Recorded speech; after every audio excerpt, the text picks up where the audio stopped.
तेव्हा एकतर म्हणजे कसं झालं की त्याला हिंसात्मक नाही म्हणता येईल. एक घटना जी झाली ती गैरसमजातून झाली आणि आपल्या स्वतःविषयी वाटणाऱ्या पराभवाच्या भीतीतून, असुरक्षिततेतून झाली. जसं आपण मध्य नागपूर किल्ला रोडला जी घटना झाली, वास्तविक पाहता आपल्याला एखाद्या प्रक्रियेविषयी अज्ञान असणं, माहिती नसणं आणि विशेष म्हणजे ती माहिती करून घेण्याची मुळात इच्छाच नसणं, की अरे बाबा की कोणीही म्हणजे अगदी कितीही मठ्ठ कर्मचारी असला तरी तो EVM असा खुला घेऊन जाणार नाही कारमध्ये.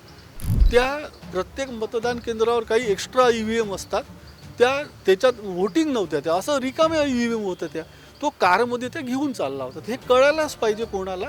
तुम्ही जर सुजाण असाल थोडीशी जरी सुजाण असाल तर तुम्हाला हे कळायला पाहिजे की बरोबर आहे, याचा काही संबंध नाही. पण काही लोकांना प्रत्येक गोष्टीचं भांडवल करण्याची सवय असते.